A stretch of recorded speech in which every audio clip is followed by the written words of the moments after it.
तुम उसी तरह तोते के रूप में भटको। नहीं नहीं, मुझे आजाद करो वरना मैं तुम्हें छोड़ूंगा नहीं। अब तुम मेरा कुछ भी नहीं बिगाड़ सकते। अब तुम जाओ यहाँ से और अब से ऐसे ही घूमो। अब तुम्हें पता चलेगा कि दूसरों को दर्द देने में कैसा महसूस होता है।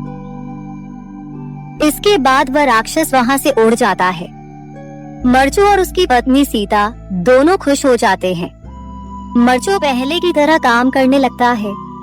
वह और उसकी पत्नी दोनों खुशी खुशी जिंदगी गुजारने लगते हैं।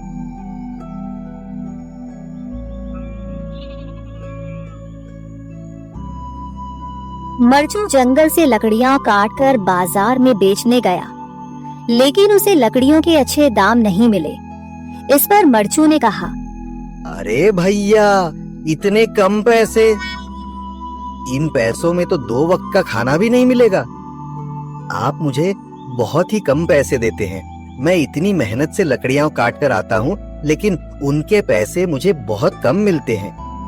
भैया, तुम्हारी लकड़ियां होती ही इतनी कमजोर हैं कि मैं इससे ज्यादा पैसे नहीं दे सकता। तुम्हारी लकड़ियों के बस इतने ही पैसे बनते हैं। अरे भैया, कुछ ज्यादा कर दो ना। वो क्या है ना कि इन पैसों का तो कुछ भी नहीं आता। मैं अपनी जिंदगी कैसे गुजारूंगा? भैया, तुम जाकर अच्छी लकड़ियां लाओ, तभी इन लकड़ियों का अच्छा दाम मिल पाएगा, वरना इन लकड़ियों का तो यही दाम है।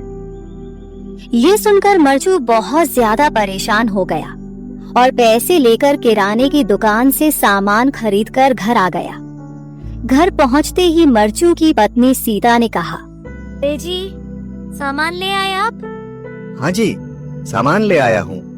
सीता के चेहरे पर खुशी छा जाती है, लेकिन जब उसने सामान देखा, जी, इसमें तो बहुत थोड़ा सामान है।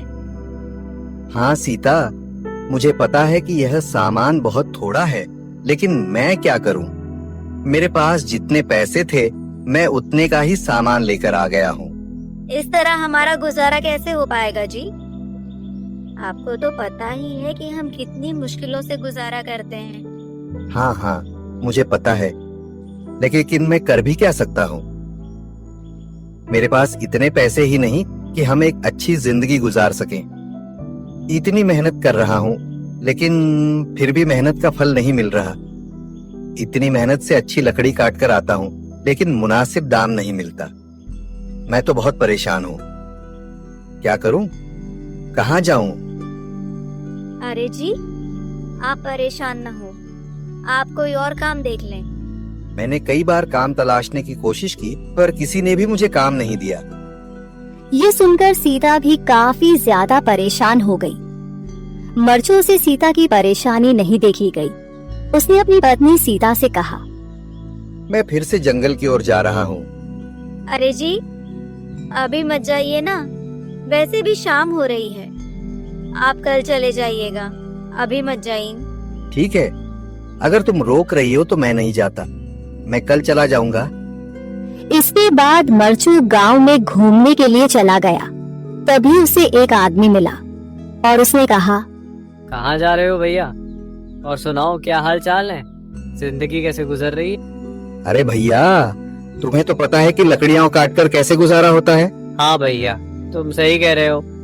और आसपास के जंगलों में अच्छी लकड़ियाँ भी नहीं है। इसके लिए तो जंगल के अंदर जाना पड़ेगा। पर जंगल के अंदर तो काफी सारे जंगली जानवर होंगे। मुझे बहुत डर लगता है भैया, मैं जंगल में कैसे जाऊंगा? हाँ भैया, जंगली जानवर तो होंगे, लेकिन अच्छी लकड़ियाँ तो वहीं से ही मिलेंगी। ये सुनकर मरचू बहुत ज्यादा परेशान हो गया, लेकिन वह आदमी बिल्कुल ठीक कह रहा था। जंगल के किनारे की सारी लकड़ियां कट चुकी थीं। अब सिर्फ जंगल के अंदर ही अच्छी लकड़ियां बची थीं। अगली सुबह मरचू